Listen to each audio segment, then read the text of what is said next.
It's a special Wednesday morning right here on Rapid Dawn. Good morning. It is the 29th day in the month of May 2024.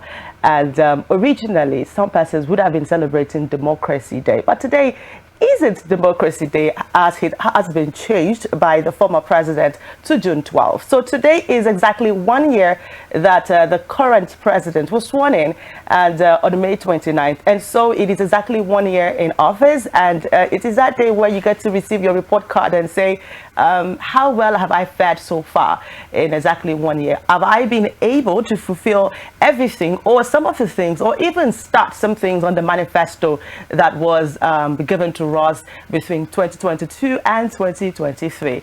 And so today's that day where we get to say, okay, Mr. Bola Ahmed Tinubu, what have you been doing in the first 1 year of your existence in office? My name is Cynthia Agbo, and of course, I am not alone. How are you doing, Ugochukwu? I'm very well. I'm very well. I think instead of asking him, oh, what have you been doing, Mr. President, I think a good place to start is to even say what we feel about his first 365 days in office. To say, oh, Mr. President, we have absolutely enjoyed your time as president of the nation. Have we? It's been such an amazing moment to have you as our president. A lot hit lies. Or, Mr. President, this our president-citizen relationship is not exactly working. There are a couple of elements that you're yet to introduce in our relationship, and we feel that this is what you should introduce to make our relationship even more delightful. So for some people, they're going to say, oh, the relationship has been amazing. Now, I imagine for some other people, it's not being like that. So first, before asking Mr. President, we want to ask you, how has been Mr. President's first 1 year in office? Have you enjoyed it so far? Or has it been the other way around? Well, we wish you could let us know what your thoughts are. Our social media handles are at Official Rapid TV on Facebook and on Instagram as well. Jump in on any of those social media platforms and do let us know what you think. But then again, I love Wednesdays. Why? Because it's, what's it called now? Right at the very edge of the most beautiful part of the week. Wow. Anyway, today is not that day where you get to fantasize about the weekend coming. Today is that day where we get to go into serious business. And if you recall that the government have been saying that they would not have any elaborate celebration regarding the May 29th. So in line with that, or in view of that, they have been having ministerial press briefings, and where different ministers come to defend, I would like to put it that way, to defend what they have been doing since the mantle was given to them by the president. I think that if you want to score the president, you have to also score the ministers, because it also shows his choices.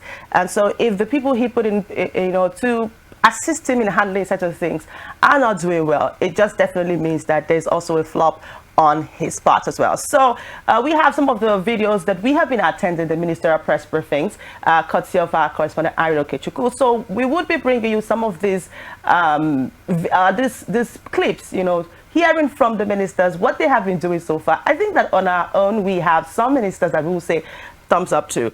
They may not be so much, but we can say, okay, oh, this person is working. And then there's some ministers that we'll get to say, without even hearing from them, we can also say that, man, you guys, I don't understand.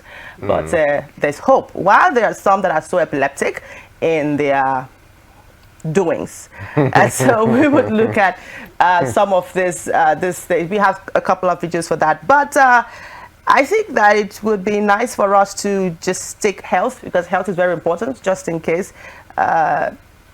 You never can tell what you need today. So let's have health this morning. And on health, we'll be looking at foods that shouldn't be refrigerated. We'll be right back.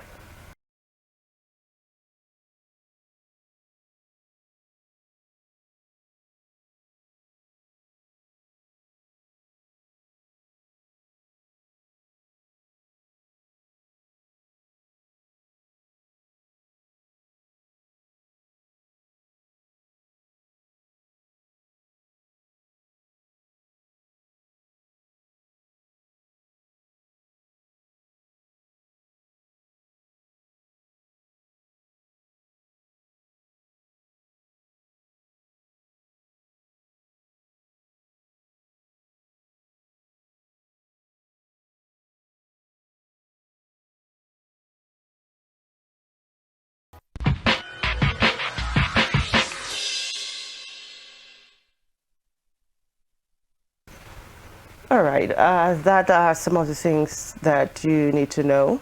Putting food in a refrigerator. Things you shouldn't put. I feel like you want to add more to that list. No.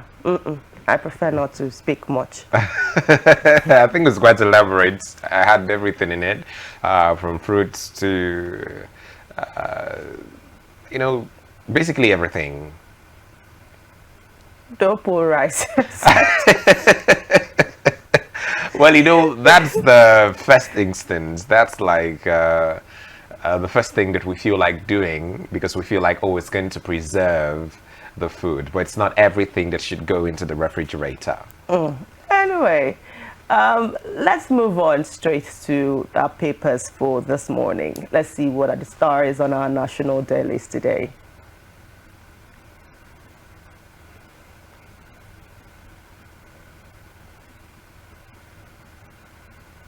Okay, we have one on the screen. Can we go above? Okay. All right, The Nation. This is The Nation paper. Nation's economy growing, says Edu. And Oyetola, we've raised marine revenue by 92%. You'll find that on page 6. Ondo APC primary, my respect for Tinubu, absolute, says Jimo. Emir, crisis, conflicting others of court in Kano. And then we have a big one there, 1 year of the Tinubu administration, building a safer, stronger and prosperous Nigeria. These and some of the things you will find on the front page of The Nation this morning. Moving on.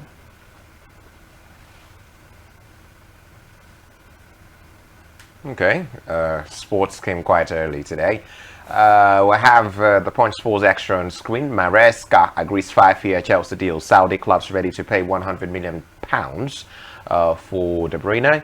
Shaw decides for straightened season. The assist king, and that's a picture of Remo Stars player Sadiq, who's just been invited to the Super Eagles. Aruna reclaims Africa's top sport in IWTF rankings. Leon Ndidi swoop amid Everton interest. Usyk, best boxer of this era, says Aposhi. And well, I think that's about it on the Punch Sports Extra this morning. All right, moving on. The Punch, Tinubu's first anniversary gift. Federal government plans fresh cash transfer scheme for 75 million Nigerians. Okay, 1 year of the Tinubu administration building a safer and stronger, prosperous. This was also on The Nation as well earlier. Okay, so this first anniversary gift, I hope it's going to reach all of us. 75 million Nigerians. I hope I'll be among the 75 million Nigerians. Fresh cash transfer for me.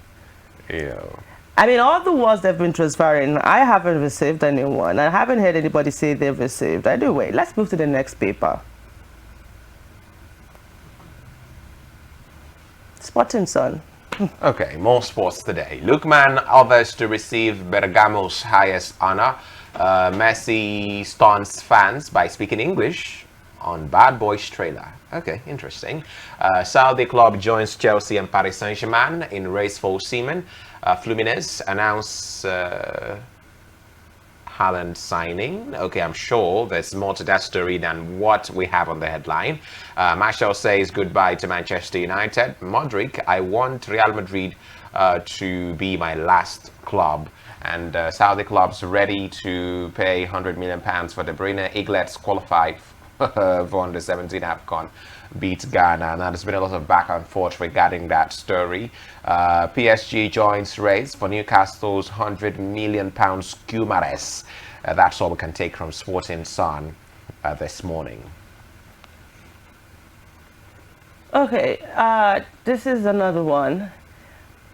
Okay, The Guardian paper, opposition loyalists bicker over Tinubu's performance outlook. You find that on page 6. Another strike looms as Labour rejects federal government's fresh 60,000 naira wage offer. Where is President Tinubu's renewed hope agenda you would find that as well, something you want to read. Kano royal crisis gets messier as court issues conflicting orders. You'll find the same headlines there. 1 year of the Tinubu administration building a safer, stronger, and prosperous Nigeria. Let's move on to the next paper. Business Day is up next. Similar headline. Makes me remember, what was this slogan? I think it was doing Dora Akunyili's time. Nigeria, good people, great nation. Yeah, so that particular heading makes me remember that. Let's move to the next paper. We'll have the Daily Times up next. Yeah, apparently it's syndicated across all of the newspapers this morning. Let's have the next one. Daily Independent. Federal government earmarks 200 billion naira to tackle food insecurity and tame inflation. To roll out economic emergency plan for next 6 months. Secures investment commitments worth over $30 billion. Wages. Federal government and labor negotiations deadlocked as government proposes 60,000 naira. At least that's double what they are paying now. So, so that's much you can take from Daily Independent this morning. Sweet crude. Okay. Is that crude that's sweet? Interesting name. Nigeria earned 16.3 billion naira from mining royalty in 1 year. And can we have it bolder, please? This is something about... Okay. Global oil market weaken over sluggish demand. And we also have Bunga is asset of the year in Shaw Group. These are some of the stories that you would find on the front page of Sweet Crude. What a name. Moving on. Vanguard is up next. Strike looms as minimum wage talks end in deadlock again. 6 things Tinubu must do to succeed. This is coming from Atiku. Kano Emirates tussle court give conflicting others on Sanusi's removal. There's a rider to that story on strike looming. Remember, Labour said 31st of May is the deadline for the federal government to heed to their demands. Federal government OPS add 3,000 to earlier offers. Okay. Labour challenges government to break down offer. Nationwide strike appears inevitable in June. Okay.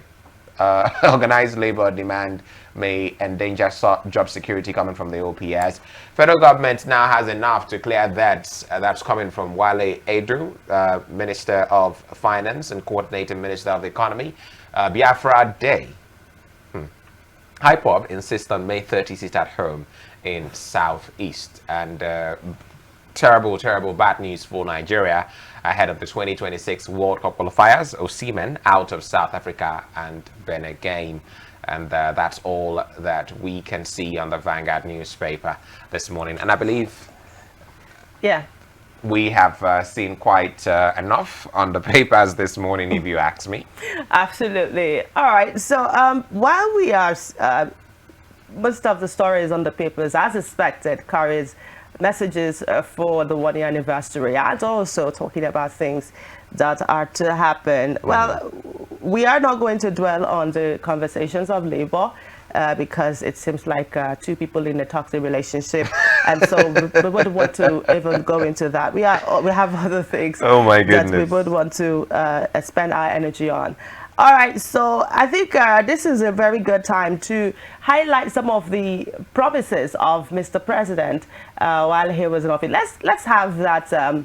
Let's have the video where he was being sworn in 1 year ago, and then we will highlight some of the things that he promised us. Now, don't forget that he brought out a 80-page manifesto during his campaign, but then we're able to streamline about 10 of the major things that he talked about, because we can't definitely decide giving you all of the 80. And so it was a big document, which was actually very controversial, as some of the other parties, like the PDP and the Labour Party, did say that they stole some of the things from their manifesto. But then again, if you wish the country good, I mean, I think that the other person also wished the country good. So if we have certain things similar, well, that's not what we want to dwell on, because that chapter is closed. But we're able to streamline the 80-page into about 10 things that Mr. President promised us. And let's see how many of those 10 have started, and how well does it look like he's going to do so well in the 10. Let's have that video of him being sworn in exactly 1 year ago.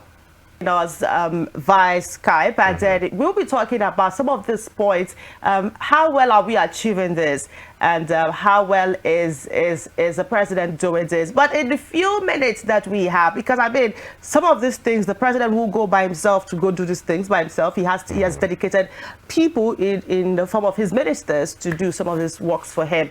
I think it would be good for us to just take 1 or 2 ministers, their briefing during the ministerial press briefing, and see what they have for us, what they have to say. If we have the Minister of FCT in the person of Nyesom Wike, let's have him first.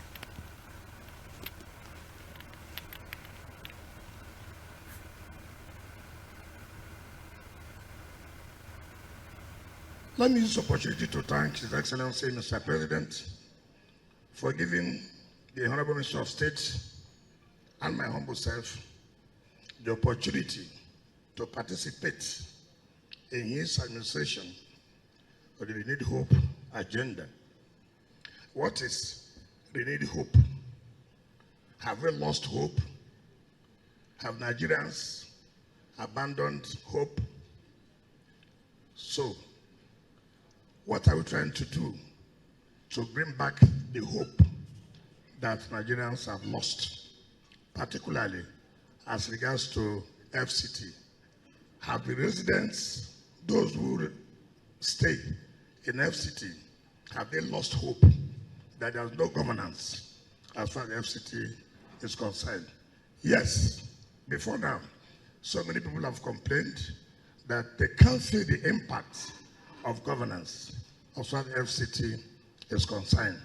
So what we are going to say today is really the people feeling the impact of governance. Have we brought back hope to the residents of FCT?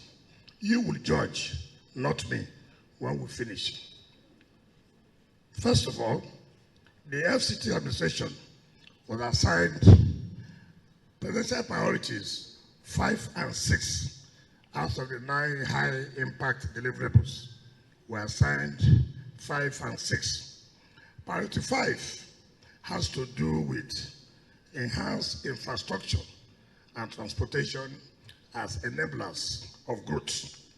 And in this case, you talk about accelerate the execution of all ongoing projects, fast-track the completion of various road and infrastructural projects, lit up Abuja and its satellite towns, reactivate and automate the road master scheme for Federal Capital Territory, construct and maintain satellite towns, roads, water, and other infrastructure.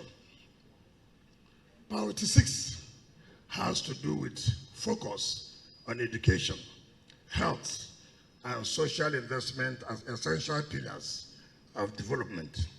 Hereunder, you have sustained high level of environmental sanitation in the Federal Capital Territory, enforce mandatory and free universal basic and senior secondary education, enforce prohibition of street trading, hawking in the Federal Capital City. Now these are the priority 5 and 6 in the 9 high-level impact deliverables. So what have we done? Have we delivered as told? Now let me start.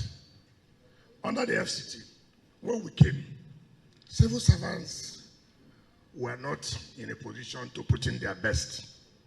Why? There was no hope for them to attain the peak of their career. You can imagine where you are working you cannot grow.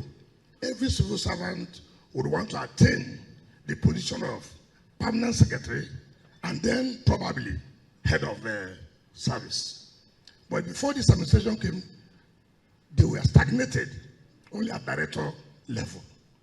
In fact, permanent secretary was posted from the Federal Civil Service to be in charge of the Federal Capital Territory.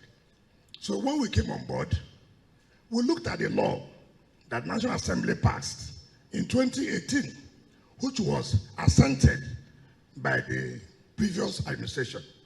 And so we wrote to the president, and we told Mr. President, the essence of your renewed hope agenda is to give people that hope back. Today, these civil servants do not have hope again. Bring the hope back. How do you bring the hope back? Tell them they can rise from director to a permanent secretary, from permanent secretary to head of service. Mr. President approved the immediate implementation of that law. Today, we have FCT Civil Service Commission. Today, we have FCT Head of Service. Today, we have permanent secretaries, which has never happened since the history of the Federal Capital Territory. So this is what we'll talk about, the renewed hope agenda. So if you see every civil servant now who is a director, they have made a look, I may likely be promoted to permanent secretary. And if I'm promoted to a permanent secretary, I may likely be the next head of service. So as far as the structure is concerned, Mr. President have given them back that hope. And that's what we mean by the renewed hope agenda. Secondly, before now, one of the priorities of Mr. President is inclusivity. Inclusivity. Under the FCT, there's no provision for the women secretariat. There was nothing like that. Women were left alone. But under this administration, as part of his inclusivity, he said, no, that women's secretariat must be established. And that's why today we have mandate secretary for women secretariat, which has never happened before. All of us know that every ministry are all under the TSA. And we found out that one of the problems inhibiting infrastructural growth in FCT is being under the TSA. Because as you're under the TSA, you are not involved in the wider financial market. You are restricted. We can't even utilize our IGR the way it's supposed to be. Mr. President approved that we should pull out from the TSA. And today, we are not longer under the TSA. And I will tell you how this has helped us to do certain things people think is a miracle. It's not a miracle. Completion of ongoing projects. I hope the head of service, I hope there's plan to. Okay. No, I'm not going to read from that. So if you are looking at that, I'm not going to read from that. I have only 20 minutes.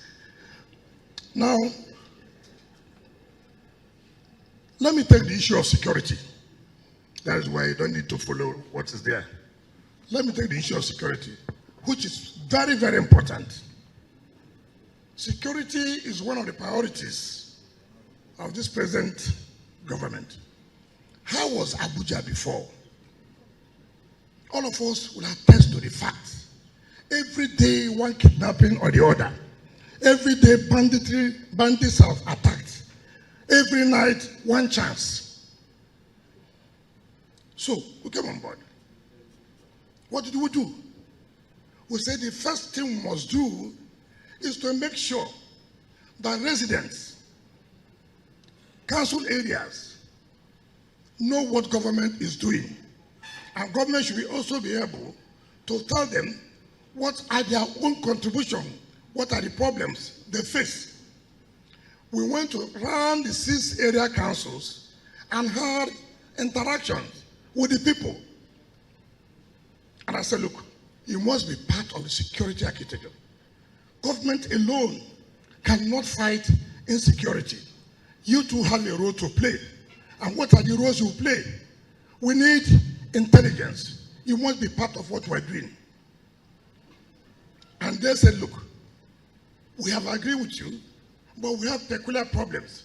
This insecurity you are saying, these bandits attacking us, is because there are no roads at all. Even when they attack, the security agencies have no access. And I said, okay, what are these particular areas you think that these bandits are always using to attack? And each of the area councils said, look, if you can do this road and this road, these are where they take from the mountain they come in, I can tell you, it will reduce. I said, okay, if that's what you think, your own contribution, then go home and sleep. Mr. President has said whatever you request or whatever you think we should do, we should be able to make sure that you have it. As I speak to you today, all the area councils can attest the fact that before December this year, we are going to commission not less than 120 kilometers of roads in these 6 area councils.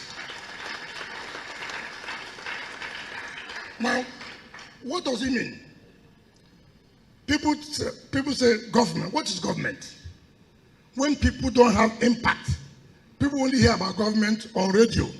People don't hear about government on television. Now, they are seeing government. They are saying, oh, you mean this is what they talk about government? Government can come to our area and speak to us and ask us our problems. And government tells us that they are going to do this and they are doing it. That is what they call government. It's not just merely announcing that, oh, the Minister of FCT on radio. Who is he? We don't know him. This is the first time a minister can go to the area councils and sit down with the people and talk with them and let them know what government is doing. We have been able to provide security agencies virtually every logistic required. In fact, this is my first time of doing it. There are specialized bikes that security men will use to chase all these criminals. I've never known that. And this government was able to provide all those specialized bikes. Before, even for security men to have their money, it takes time. If they want to go on operation, it will take them about 2 weeks before the money is released. But now, that is different. The moment they want to go for operation, the money is made available. We have provided logistics, vehicles, name them, to all the security agencies. You can now sleep with your 2 eyes closed. What used to be in Abuja before is not what is now. We cannot say that we have got it 100% right. And no society is free of crime. No society. No society. Let's have that at the back of our mind. But are they different? Have we made any difference? Certainly, yes. You can attest to the fact that it is no longer what it used to be. We won't promise you that it will be 100%, but this government is doing everything humanly possible to see that we reduce the level of insecurity. Part of the measures we have taken, you can imagine Abuja as a city. You see all the roads. You don't even know which is a taxi. You don't even know which one is the official and the commercial bus. And that's why we entered into this one chance. But now, we have now started to build 3 terminals for FCT, 3 terminals, so that you know that if you want to board a bus, if you want to take a taxi, you go to social terminal, you know who is on, you know who's operating this bus. If on your own, you choose to be on the road and you see a vehicle, then that is your own risk. So building of these 3 terminals will reduce the level of kidnapping, one chance, as the case may be. I don't understand how a city cannot have terminals. I've never seen that anywhere in the world. But by the grace of God, in the next 8 months, this city will have 3 bus and taxi terminals. And you must operate from those terminals. It is not promised. It is something that's going to happen. When we came on board, we looked at the entire roads. Everywhere, no contractor is on site. What happened? We came down, we summoned the contractors. What are the problems? Our problems are that no funding. Why no funding? Well, the administration said there's no money. So I sat down with our team. And so what is important is not sitting down, awarding contract, yet no one is completed. Nobody does that. What you should do, say, look, for this period, how many projects are we going to take? And how many are we going to finish before we go and award new contracts? And that is why you can see today, yes, initially, we have been abused, that we have blocked all areas. All I say, look, don't worry, make the sacrifice. By the time you know it, the whole roads will be open, and which is going to be opened from May 27th to 9th or 6th of June. I said this. Some of the contracts, some of these roads were awarded 2007, 2011, 2015, 2017, all abandoned. As I speak to you, no contractor, in fact, some of the contractors now come to lobby, give us job, we know that you will pay. We have been able to establish that confidence. We have been able to establish that confidence that contractors can now say, no, we want to go back to site. We know you will pay. Look at the government. 1 month ago, there was a job that was supposed to award at 7-point-something billion.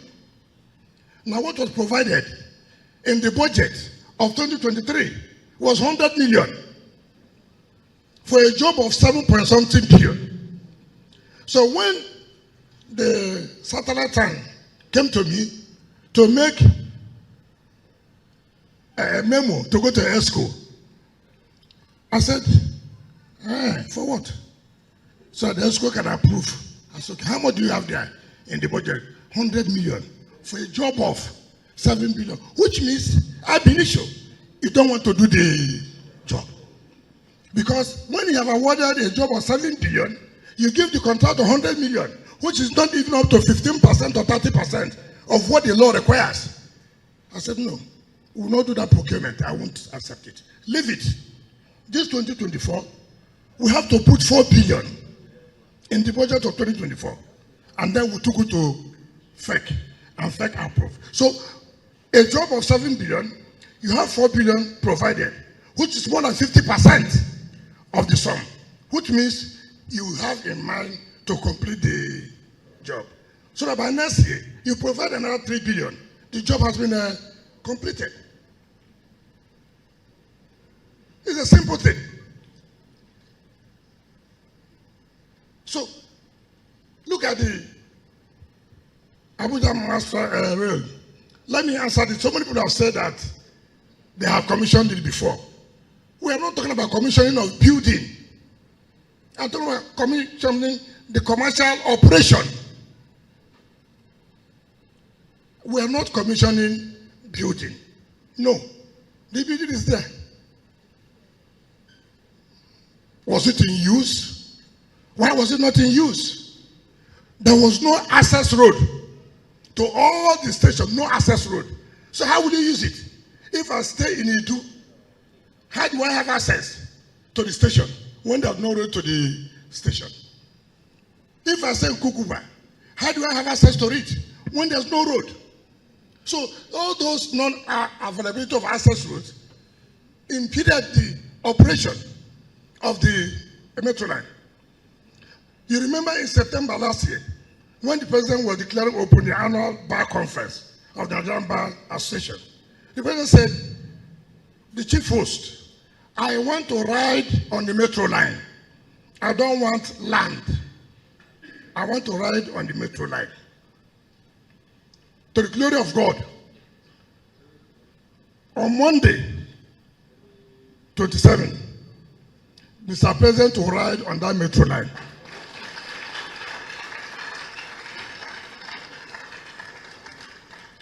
So all the access roads have been done. In fact, the last administration awarded $128 million for 29 months for the CCECC to train our people for the operation of that metro line. $128 million US. When we came on board, I said, no. What are you training? That you take $128 million US. They said, but the Federal Executive Council has approved. I said, yes, I agree. But now that I've discovered that there's something that is wrong here, I will not accept that. As I speak to you, we have reduced it to $75 million. For 128, saving us $53 million US.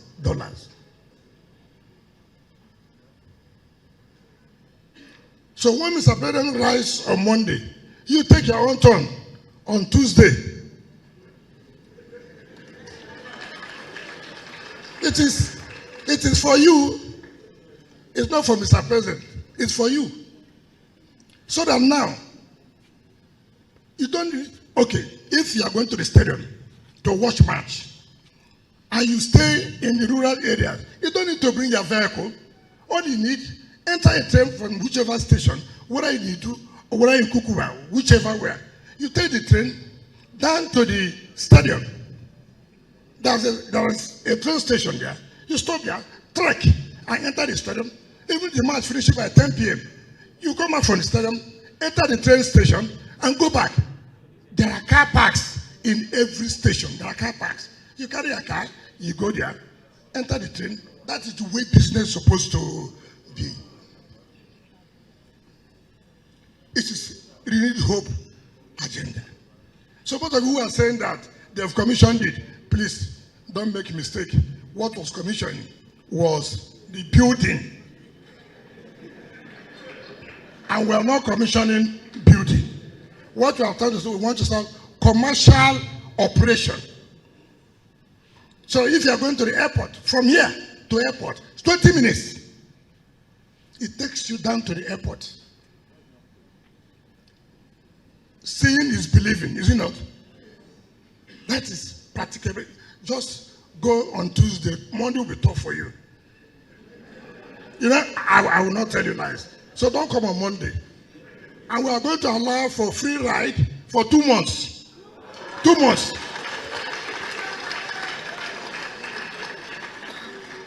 And you know, Mr. President, he can even say extend it to 6 months. Just to reduce the pains of our people. That is renewed hope agenda. When you say something, you do it. Is it not correct?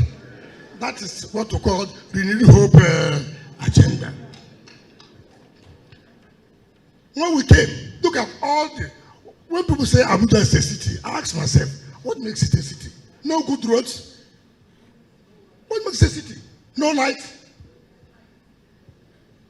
I said no. I called the authority secretary, FCDA, come.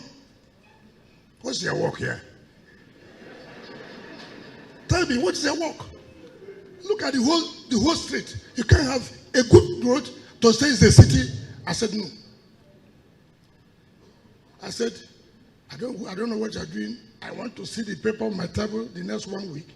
Every street in Maitama, Garaki, Asokoro will say, wherever you name them, we must have to rehabilitate them. Today, you can attest to the fact that most of the roads have been rehabilitated. Yes, even though there was some inconvenience, but that is part of your own sacrifice. To enjoy something good, you have to work, is it not? That was done.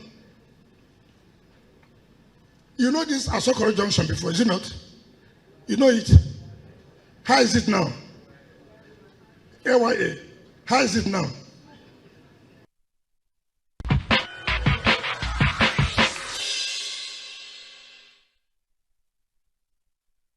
One thing we can all agree is that Wike is a good communicator, and he just knows exactly how to drive home his point. Yes, there are some things that he did mention regarding the development and things that since coming into power, what he has been able to achieve under the Buhari administration.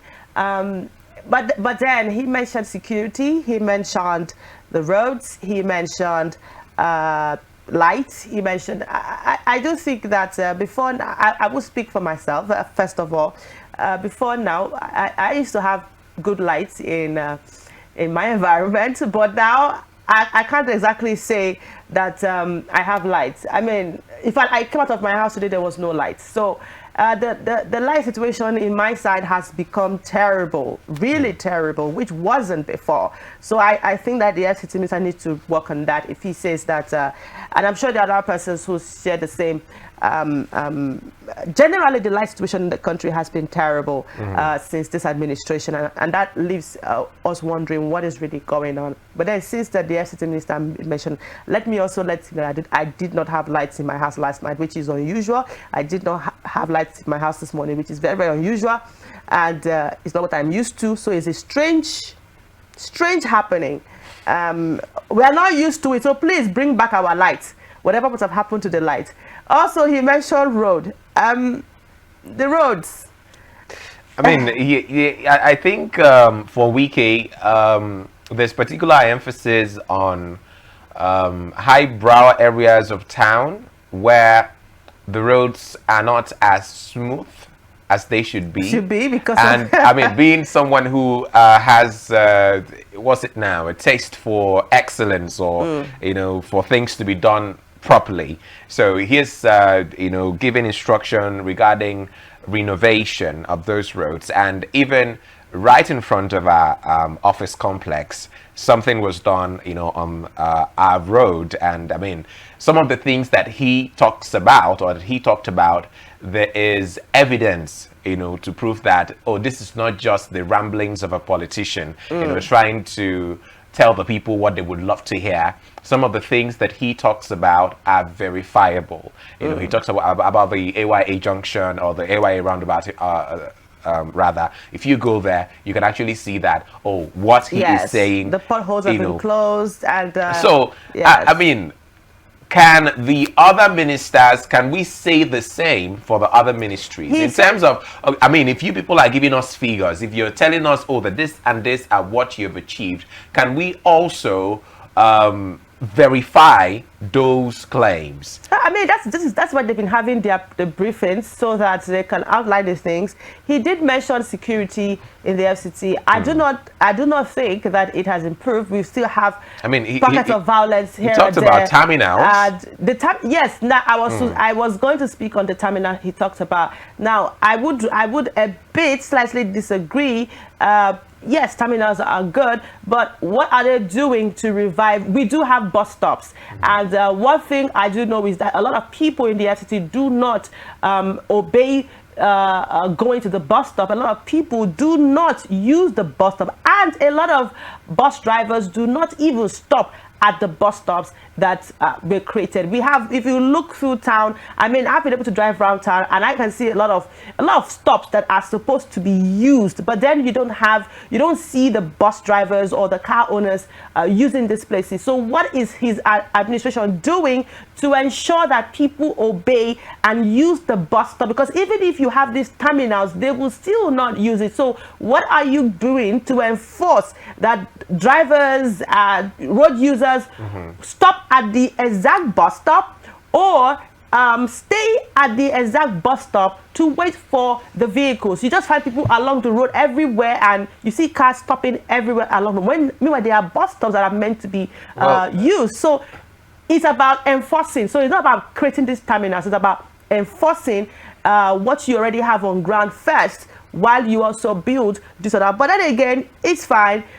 We have other ministers that we're going to look through. We have defense, we have aviation, we have agriculture, we have different ministers that we'll try to bring to you before the end of the show. And of course, by 9, we have our guest who's going to be joining us to talk about some of the, assessing the 1 year in office of President Bola Tinubu and some of his works through his ministers.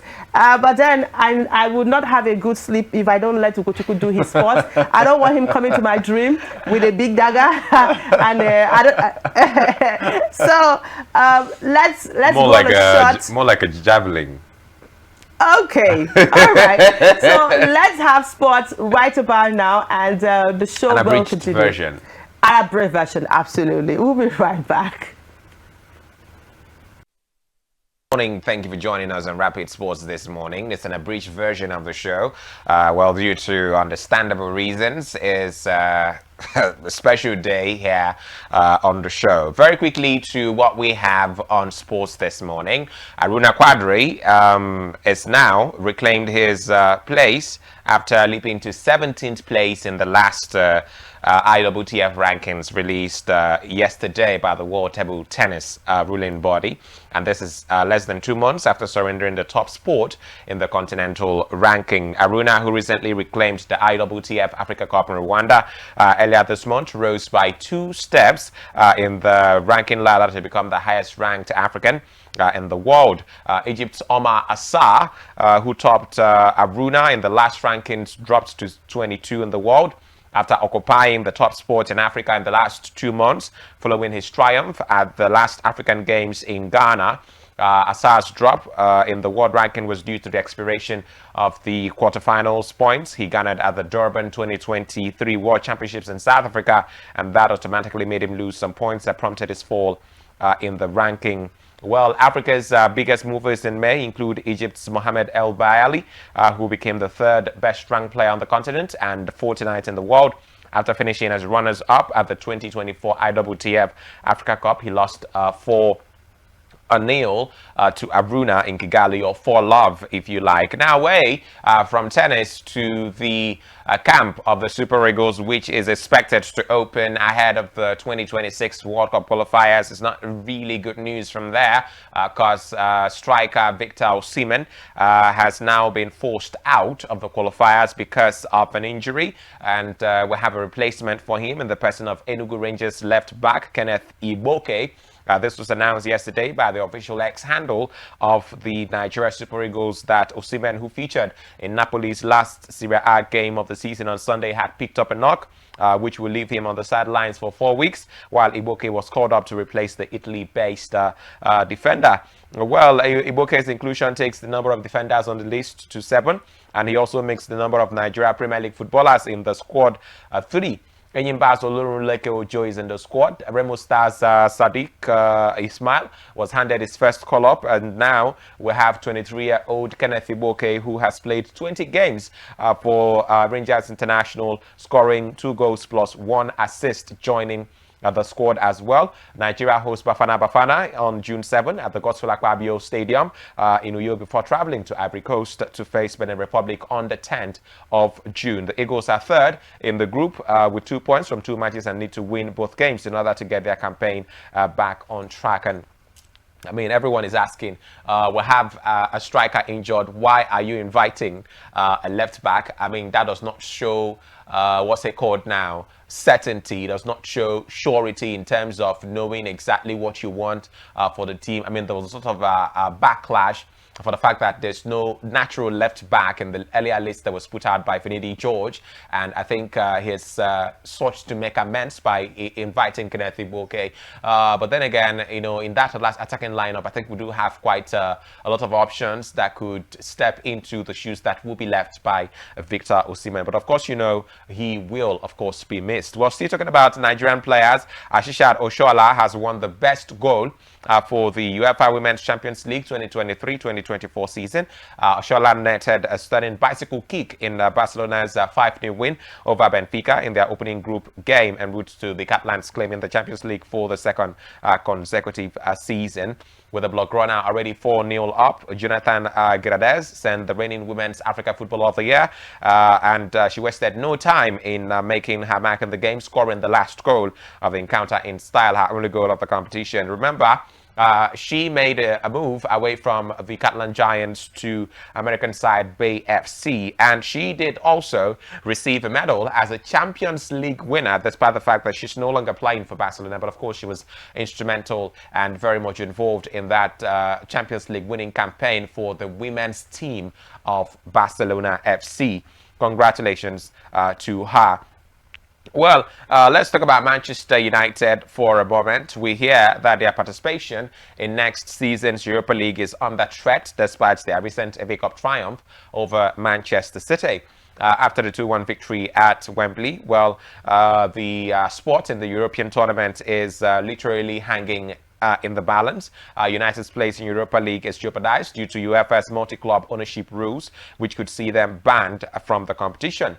Well, the rule says that it's not allowed for two teams who are owned by the same organization to compete in the same tournament. And we have Manchester United and Nice, who are sharing the same ownership under Ineos. Sir Jim Ratcliffe's company has partial stake in Manchester United, but then he is the owner of Nice. And I mean, that does change things. And I'm just expecting or looking out for how they're going to model their way out of this particular one. Well, ahead of the Euro 2024, Thibaut Courtois has now missed out of being included in the Belgium squad following a season marred by injury. The 32-year-old ruptured the cruciate ligament in his left knee last August and then suffered a meniscus injury in March. As a result, the former Chelsea shortstopper did not make his comeback until the beginning of this month, although he did start 4 of Madrid's last 5 games of the season in La Liga. Well, coach of the side, Domenico Tedesco, says he knows his body. It is one thing to play 3 or 4 matches, but another to play the Euros. So he was not really ready, and that's why the likes of Keon Castells of Wolfsburg, Matt Sells of Nottingham Forest, and Thomas Kaminski of Luton Town have all been called in that goalkeeping department. And in the Belgium squad, we have a couple of notable names: Jean Vertonghen, Azel Witsel, Kevin De Bruyne, Amadou Onana, there's Yuri Telemans, and the forwards, very frenetic front line, if you ask me. Yannick Carrasco, Charles de Ketelaere of Atlanta, Johan Bakayoko of PSV Eindhoven, Lois Openda, Leandro Trossard, and of course Romelu Lukaku, not forgetting Jeremy Doku. And well, let's round off this morning by talking about day 3 at Roland Garros, talking about the French Open. Defending champion Novak Djokovic shrugged up his recent troubles to sweep to his 93rd career win at the French Open yesterday, extending his run of first-round Roland Garros victories to a perfect 20. Djokovic chasing a 4th title in Paris and record 25th Grand Slam triumph came through against 142 ranked French wildcard Pierre-Hugues Herbert 6-4, 7-6, 6-4. The 37-year-old who saw career-long rival and 14-time French Open champion Rafael Nadal exit the tournament on Monday had arrived under a cloud. Well, for the first time since 2018, he is without a title and is yet to reach a final this season. So hopefully this will be that tournament where he reclaims bragging rights as the best tennis player in the world. He will face Spain's Roberto Calvares Baena for a place in the last 32. Australian Open champion Aryna Sabalenka, the semi-finalist in 2023, overpowered Russian teenager Erika Andreeva 6-1, 6-2 in just 68 minutes. And for other results, 2-time runner-up Casper Ruud, who won clay court touches in Barcelona and Geneva in the build-up to Roland Garros, cruised to a 6-3, 6-4, 6-3 victory over Brazilian qualifier Felipe Megheni Alves. And we have a French woman, Conner, bringing her career to an end with a straight sets defeat at the hands of Zheng Qingzhen in a record-extending 69th consecutive Grand Slam. We get to, talk about or continue, the scorecard for President Bola Ahmed Tinubu's administration. Now, we do have a guest that will be joining us to have this conversation via Skype. But before we link him up, let us get to, there are 2 areas that has been of most importance to lots of Nigerians in terms of security and, of course, the economy, all right, financial angle as well as, every sector is important. Let's get that in mind. But security and finance, have been a major thing for a lot of Nigerians. So very briefly, before we link up with our guests, let's get to hear the briefing of the defense sector. Let's get to have that first before we link up with our guests. I will just go straight to the issues. First and foremost, for every security operation to be successful, there must be collaboration and jointness. That is what we lack before. But the renewed hope agenda brought all the security agencies and agencies that have to do with security together and create synergy among the security agencies. And that helped greatly in the operations that we do. The Chief of Defense Staff, the Chief of Army Staff, the Chief of Naval Staff, and the Chief of Air Staff are working together day and night as against what used to be. And that was hampering productivity and efficiency in operation. This was achieved in a very short time. But we really have to thank President for his choice of the officers manning security agencies in the country. In addition to the military, we have close collaboration with the Office of the National Security Advisor, the police, the civil defense, and all other military, paramilitary, and security enhancing agencies. This has translated to tremendous progress during this last 1 year in view. You will all agree with me. Those from Borno, they have enjoyed their Salah, the last Salah, freely. Those in Zamfara, most part are calm when compared to the previous issues that are there. And in this time, because of the synergy, we were able to neutralize more than 9,300 bandits and insurgents. About 7,000 arrested, while we rescued 4,641 victims of kidnapping. That is in just 1 year. We have also arrested 4,882 assorted weapons and 83,900 assorted ammunition just in 1 year. And among those that we neutralize are bandits that you hear, are bandit commanders that command hundreds of foot soldiers. The names like Ali Kawaji, you all know him. It's been neutralized.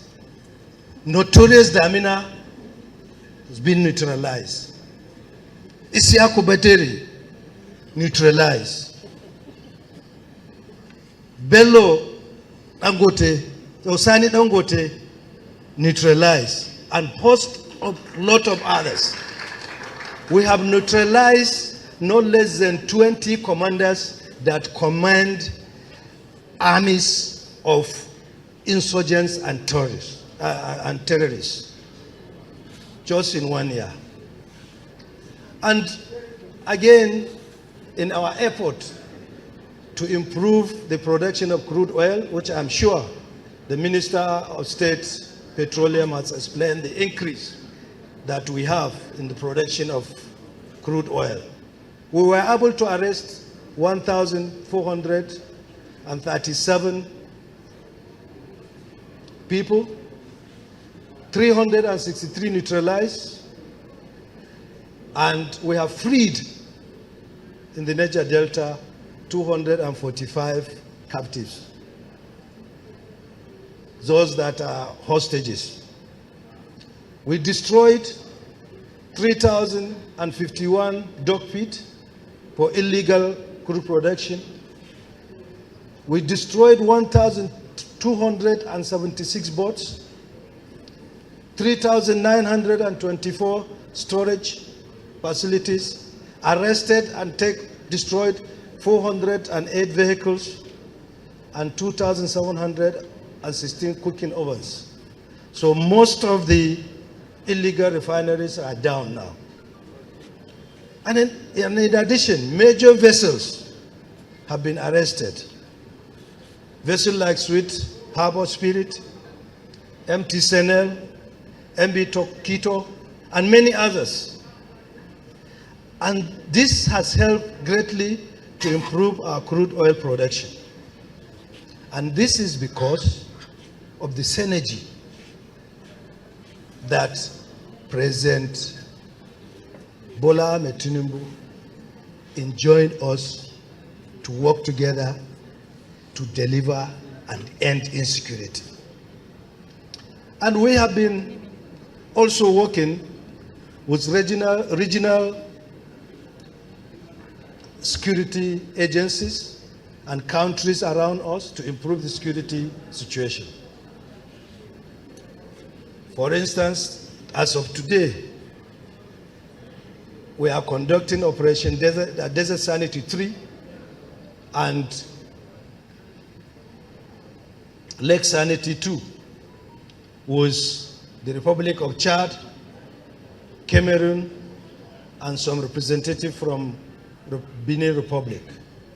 And this shows how we collaborate with neighboring states to fight insurgency. And in addition, we have arrested in conjunction with those countries many terrorists and many weapons and drug traffickers. I'm sure you have seen a lot in the news. This shows the collaboration that we have between our neighboring countries as being efficient and helping us to reduce the influx.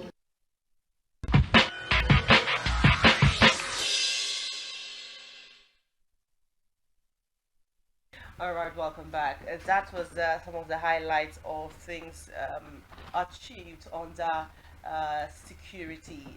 But then there's some persons that would argue that we haven't done so much, we haven't achieved so much in the area of security.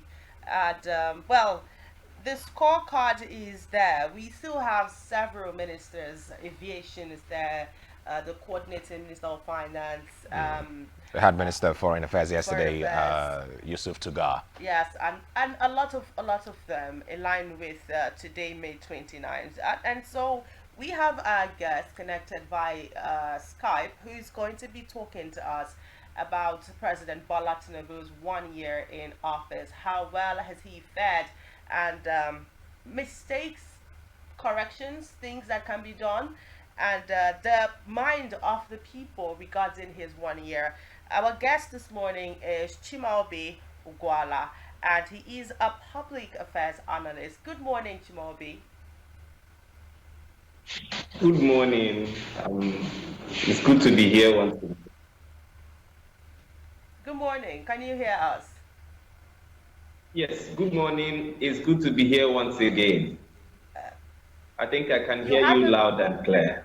Okay, we can hear you now. Great. Good to have you today. How is your day going? Thank you. Well, it's been beautiful so far. We've had some reprieve from the rains. The rains have been really very heavy around here for quite some time. I mean, the climate change effect is actually hitting us really very badly. But today it's been quite sunny, and we are glad. All right. Some might want to say it's showers of blessings in line with May 29. 29. Chimabe, you are a Nigerian, and of course, you have been in Nigeria for the past 1 year. I want to believe, and you've seen all of the things that have been happening in the country. Today officially marks 1 year in office of President Bola Ahmed Tinubu. How would you describe his time in office? And would you say that he has done so well, or would you say it has been pathetic? Well, there's no easy answer to that question. You wouldn't say he has done so well. Personally, I wouldn't say he has done so well. And at the same time, I wouldn't say he had been fantastic. We have to rate his performance in office from the context of where he took over from.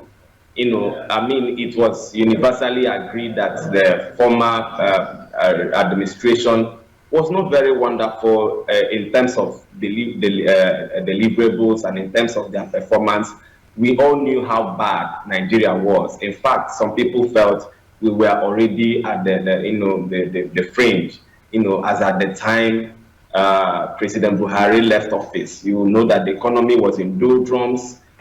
Security was in a very poor state, and of course the national mood itself, even national cohesion and unity, was really very bad as at that time. So he took over office at a time when things were a bit precarious, and you would judge his performance from that context. You know, he has not really been very wonderful, but then again, some people believe 1 year is quite a very short time to actually assess, you know, the performance or the overall legacy of a particular administration. We have seen certain steps in the right direction. We have also seen some missteps, you know, in some other directions, and hopefully we believe, I personally believe that he will get better, probably by the second and the third year, which is actually the time for real governance. He will probably get better with time. So for you, these right steps in the right direction that you talk about, what are some of those areas where you feel that the current administration has made major inroads? All right. First of all, I'll talk about the elephant in the room, the removal of fuel subsidy. I mean, virtually everybody agreed that fuel subsidy needed to go, given the level of corruption it has engendered in the petroleum sector. So it was expected, and this is something that his predecessor had no moral courage, no courage whatsoever, you know, to remove. And he came in and did that. That was a right step. We can now begin to argue whether it was done properly or not, but it was a right step. Also, the liberalization of the foreign exchange market, it was a very bold move. It was really a bold move. Of course, you also know how bad things were. The difference between the parallel market and the main market of forex exchange, we all knew what it was doing within that sector. So that move to float the national currency was actually, you know, a move in the right direction. Also, we have seen, you know, a lot of activities in, you know, a lot of diplomatic moves. He has been to France, he has been to UAE, he has been to Saudi Arabia. There have been all sorts of diplomatic moves aimed at, you know, bringing foreign direct investment, aimed at making Nigeria, you know, selling Nigeria and ensuring that we become the investment hub that we should be. I think all of these are moves for me in the right direction. However, there have been also missteps as well. Probably we can talk about that. So for you, what are those missteps? Because I mean, all of the things that you are highlighting as what you would commend, or the steps that are commendable taken by the current administration. When you ask people on the street, when you go out there to do a survey, ask questions, feel the pulse of the people, the reaction generally is that things are not working. I do not know if you share the same sentiment and exactly what areas you think that the current administration has not done well. Well, like I said, a lot of things are not working yet. I am very hopeful, that they will work. But let me focus on the missteps, what I considered the missteps of this particular administration. First of all, the fact that the fuel subsidy was removed right, in his very first address to the nation, for me, was a miscalculation. As at that time, there was no ministers in place. The government has actually not been properly formed, and then there was no consultation. I don't think he took his time to think through, the resultant effect of what will come out of the removal of that subsidy, even though we knew it was actually going to go. So I think that was a huge miscalculation on its own part. Also, the liberalization of the foreign exchange market, which is for me the right thing to be done, I felt it was done at the wrong time, because just as Nigerians were grappling with the effect of the fuel subsidy removal, I was thinking that you would have given it a little bit of time, you pace it a little bit so that we can actually soak in the pressure of this one before we move into another one. So, but the fact that all of them came almost at the same time, the effect on the economy was actually very disastrous. Right now, you can see the level of inflation we have. We have over 300% inflation. That's, some people say, is the highest in 28 years. And then, of course, food inflation is already at 40%, which is also extremely very high. And you see that people are really struggling to even feed. The cost of food materials in the market, the cost of virtually everything has gone up. And all of this has contributed to the hardship Nigerians are facing. So it's understandable when the sentiment out there is that nothing is being done. But on the flip side as well, if we look at the amount of money that has been shared at the Federal Allocation Committee to the states, I think as at April 2024, they shared up to 1.2 trillion. This is probably the highest so far. I remember during Buhari's time, they usually share around 660-something billion naira per month. But right now the states take home over double of what they used to take back before. It tells you that probably some of those steps are bearing, fruits. But like I said, it was a miscalculation because it was not thought through. And Nigerians are going through a lot of suffering as a result of not thinking it through, not putting in place measures to ensure that he cushions the effects of some of those policies on Nigerians, because it seems as if they had to now began to walk back on some of the things they're supposed to do earlier on. The rollout of the CNG buses that is just about, I think it's just about coming on, and then the issue of increase in minimum wage, the rollout of the palliatives, these things were supposed to have been in place or supposed to have been considered before the rollout of the policies. So I think from that angle, that was a miscalculation. And we have also seen that it seems is a pattern, in this particular administration, the fact that policies are announced without thinking the policies through, without doing a proper, analysis of what will result from these policies. They end up, most of the time revising back the policies, or Nigerians will now begin to suffer, harshly. for that. I remember the cyber security levy that was eventually removed some while ago, and all such things. So I think in that area, that is one area that things might eventually get better, but Nigerians currently are not having the best of times as a result of that. Okay, Mr. Chimaobi, you did mention a lot of things while you were speaking. I just want you to go over some of these things again. For example, you did talk about saying you cannot, it would be unfair to totally score the administration based on 1 year. If my memory serves me right, when you're first year in school, your first year result is a huge determinant of how your next 3 years is going to be. If you're going to have a carryover, if you're going to have a permanent carryover,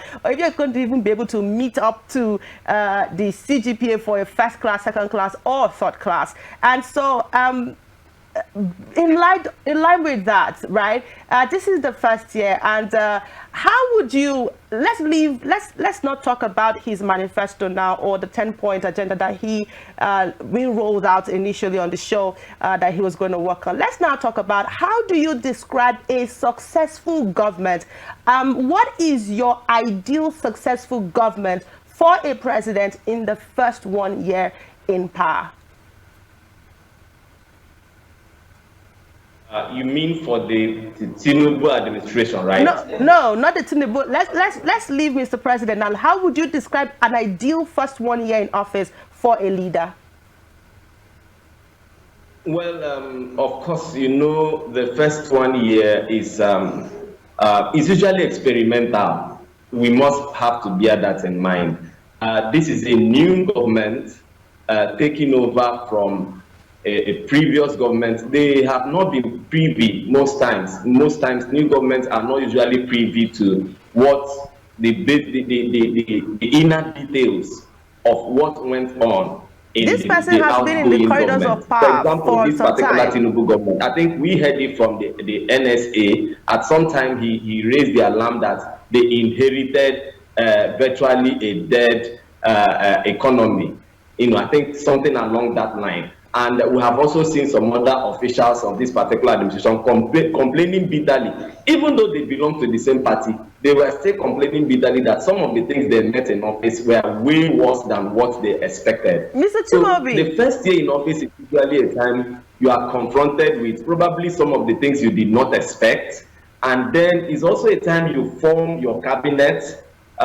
President Tinubu took a little while. I think he took up to 3 months before he could ever assemble a cabinet. So by this time, the ministers will now begin to learn the ropes. Some of them are not used to the system. Some of them don't. In fact, we saw the case of the humanitarian minister that was suspended. Most of her mistakes and misactions in office were as a result of probably lack of understanding of what is expected of her, or the things the protocol that she should have followed as a minister. So it's a time of unlearning, you know, it's a time of relearning, it's a time of learning the ropes and all of that. So the first 1 year, like I said, is usually very much experimental, you know. So that is why I say it might be really very a short time to actually gauge and assess the performance of a particular administration. But be it as it may, they have 2 more years. I mean, the lessons of this first 1 year will suffice for them to actually work well in the next 2 years. Probably practically for governance purposes, the next 2 years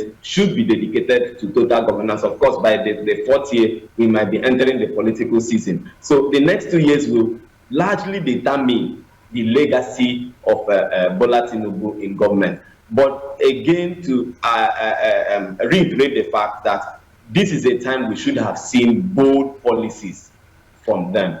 And we saw some of those bold policies. But the problem was that they were not thought through, and the implementation was not very tight.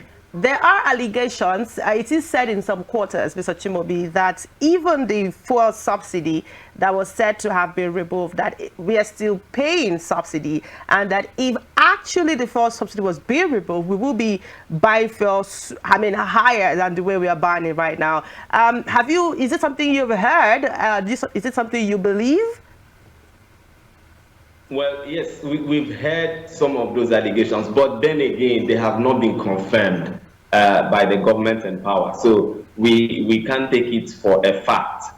We wouldn't know how true that is. But the most important thing is that we are seeing the resultant effect of that removal in terms of the amount of money coming into government coffers.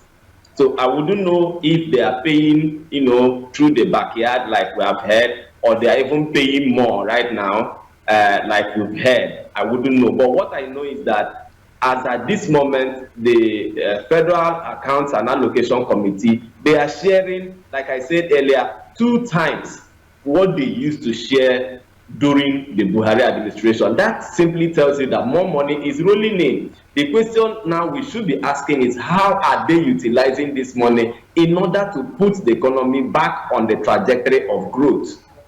So that's the question. Until the government officially confirms to us that they are still paying subsidy behind the back, we cannot take that for a fact. All right, let's talk about Tinubu's 10 points agenda, that he started off with at the inception of his administration, where he talked about job creation, talked about manufacturing, talked about exportation and importation, talked about building in Nigeria for the youth, talked about continuing assisting farmers in terms of agriculture, talked about modernizing and expanding public infrastructure, women and children, economic opportunities, electricity, basic healthcare, education, and what have you. And then most importantly, the issue of security. Maybe we start off with the last one, which has to do with security. Before our conversation with you started, we did play the video where the Minister of Defense was giving an account of how his ministry has performed in the last 1 year. And of course, in that last 1 year, we've seen escalated attacks in rural communities in Niger State, Katsina, Sokoto, Plateau, Benue, in Zamfara as well. Under President Tinubu's 1 year in office, we saw airstrikes by the Nigerian army that killed over 100 people in Kaduna State. And it seems as if it's something that is, as if it wants to be covered up. Under President Tinubu's administration, we have also seen you know how the whole Okwama situation played out.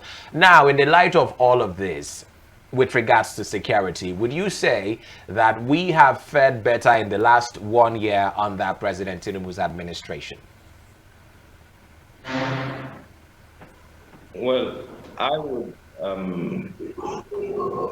rather say that a lot more needs to be done. I mean, we can see that they are doing certain things far better than what we saw under the last administration. And again, I would say they inherited a very, very bad situation. So nobody was even expecting them to do a miracle, but a lot more can be done. A lot more can be done. I mean, from available reports, over 8,000 people have been killed since May 29th, 2023. That's a whole lot. That's a whole lot. I mean, the minister went on, I was listening to the briefing. He went on and on to tell us all the people that have been neutralized, and there have been reductions in terms of kidnapping and this and that, and banditry, none of that. But the truth that we cannot shy away from is that Boko Haram is still very strong and very active in certain areas. We have also seen mass kidnappings, going on, especially in the northeast, and the northwest. We are still seeing people pay ransom to bandits, in certain communities, especially in the northwest. We're also seeing the farmer-header clashes. In fact, Plateau State was in the news the other day. There have been large stacking of villages by criminal elements, and then the continuous war or continuous skirmishes between the farmers and the headers is still an ongoing issue in the north central. Then if you come down to this, our northeast, I mean, kidnapping is an everyday story right now. It's still very rife. kidnapping is still very rife around here, and all of that. We are still even battling to a very large extent. The separatist group, the IPOB group, they are still having skirmishes with the army down here in the southeast. So my point is, there's a lot more that needs to be done. It's not yet to huru in that sector. Nigerians have not really felt, the result of the renewed hope agenda when it comes to the security sector rather. We need more to be done in that area. And then with regards to the economy, you talked about some of the policies that were being put out. What it does seem like is that there's a lot that's been done with regards to trying to stabilize the economy, but then it appears that the more that these policies are being created, the situation gets even worse. When you look at what the food inflation rate is, the general inflation rate, you talked about it, over 300% increase is now at 33.69 at the moment. Before, it was 22.41%. When you look at the exchange rate, it was, dollar was 461 naira, back some time ago. But now, the last time that I checked, it was 1,500. That's over 200% increase. And then we have the interest rates, the monetary policy interest rate for banks, taking up from 18% to an all-time high of 26.25%. With all of these numbers staring us in the face, are we really going to get to that point? Does this look like this government is going to get to that point where the economy is going to be stable? We're going to have a favorable exchange rate between the naira and the dollar, where we have a cost of living at, at a rate that Nigerians can actually say that, oh yes, the government is working. Are we on that path with the policies that we're seeing, with the numbers staring us in the face? Are we on that path to economic stability? Well, I wish I can say for sure that we are on that path. I really wish I can say that, but I'm not entirely very sure. If you look at the activities of the CBN has been rolling out several initiative after initiative, trying to ensure that they stabilize the economy. But the problem is that what we are facing is way beyond what the CBN alone can actually handle or help stabilize. And there are areas I think this government needs to urgently look into if we are actually going to get on that path. First is the issue of priorities, because from certain things we have seen, it doesn't seem they have their priorities in place. I will give you instances. The issue of reducing the cost of governance. Because I think it was the coordinating minister of the economy that told us that they are going to de-emphasize borrowing and then look inwards and see if there are leakages that could be blocked, and then see if there are areas they could reduce spending and all of that. But we are not seeing that. We are seeing a rush of loans. They are taking all kinds of, I can reel out several loans they have taken from World Bank, from Afrexim Bank, from African Development Bank. They have even raised over 4 trillion credit locally in Nigeria here. So a lot of loans have been taken, and we are not seeing the same hastiness in trying to reduce the level of spending, especially in government. For example, this Tinubu government has the largest cabinet we have seen so far, if I'm not wrong, since 1999. That's quite something. At the time we are preaching reducing the cost of governance. Some time ago, when the noise became very high, they brought up the Orosanya report. And the truth is that even right now, we are not very sure where we are on that score, because the number of ministries and departments and agencies are still on the increase as we are talking.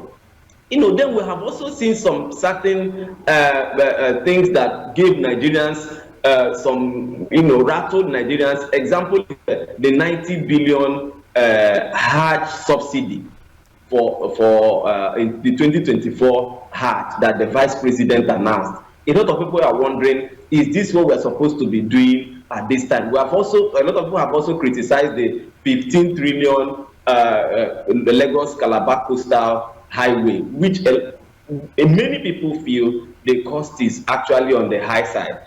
We have also talked about the issue of 15 billion earmarked for renovating the lodge of the Vice President. We have also talked about 57 billion or thereabouts for cars for National Assembly members and several such things.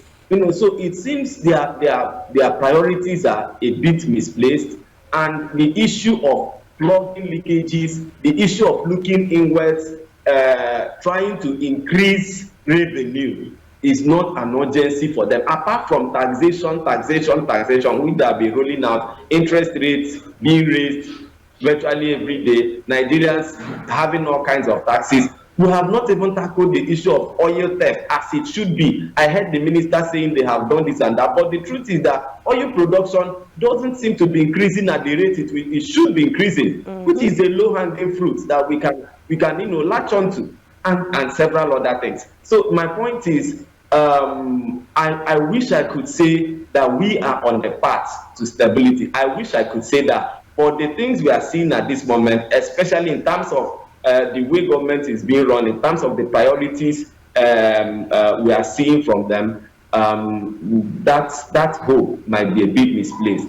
But then we hope they will correct the course by their second year in office.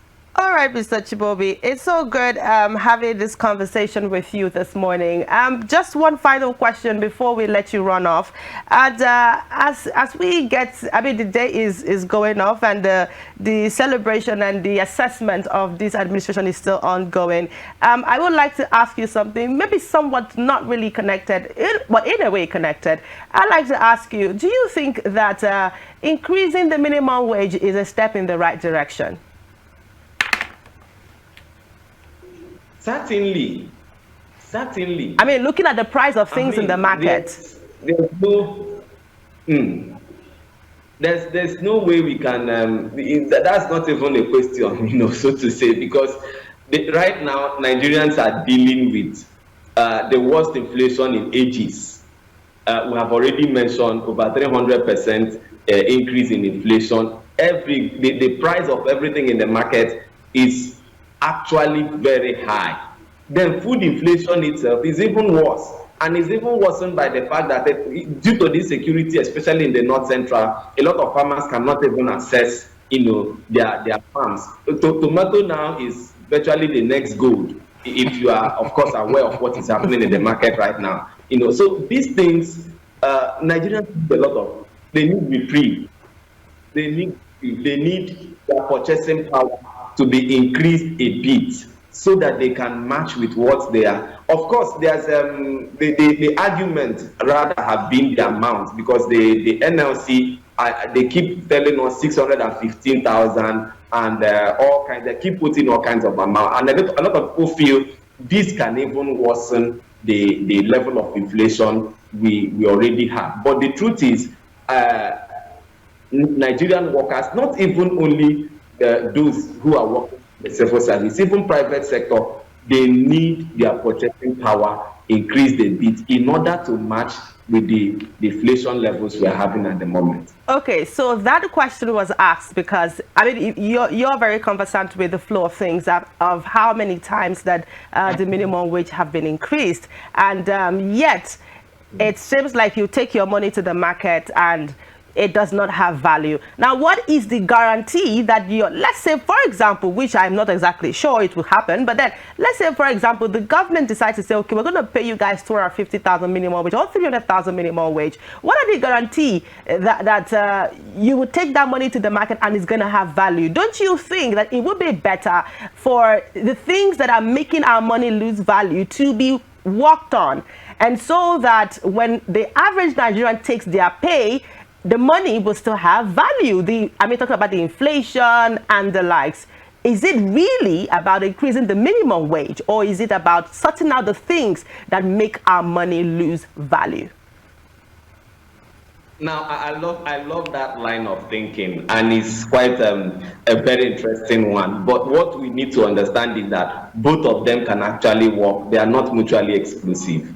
We can, as much as we are trying to increase because that's actually the point we are making, increase the productive sector of the economy, so as to reduce the pressure we have on foreign exchange. That's where the major problem is. The fact that we are not producing much, and we are depending on foreign exchange a whole lot to import a lot of that.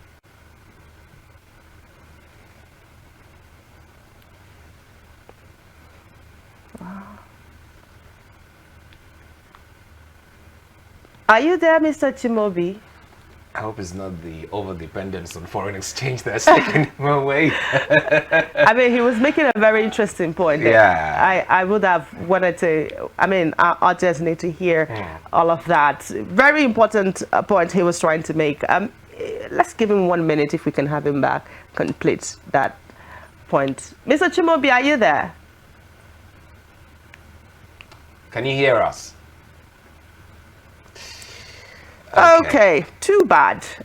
We can't finish that conversation in the way I would have expected us to finish. But then again, thank you so much, Mr. Chimaobi, if you're still watching us, for having this conversation with us. I mean, you took out time from your very busy schedule to have this talk with us. Assessing President Bola Tinubu's 1 year in office, it is a delight. And I'm definitely sure that going forward, Nigerians will be eager, waiting, since we say 1 year is experimental, and maybe going forward, which the 2 year road to 2 years begins to count, maybe we will just be very attentive to the things happening, so we know if we can say this person is going to leave with a second class or a third class, or maybe just a pass. Or thanks for coming. Oh my goodness. Probably. And with that, we would say a very big thank you for staying with us from 7 o'clock to this time. We would end the show at this point, but it would be not the usual way. We would end with one of the ministers. I think we should take the Coordinating Minister of Finance as we wrap up. My name is Cynthia Agbo. Thank you so much from 7 till now. Don't forget that you can follow us on all of our social media platforms, Facebook, Instagram. Subscribe to our YouTube channel. Visit our website on www.RBNRadiotv.com. Ugochukwu Madimere is my name.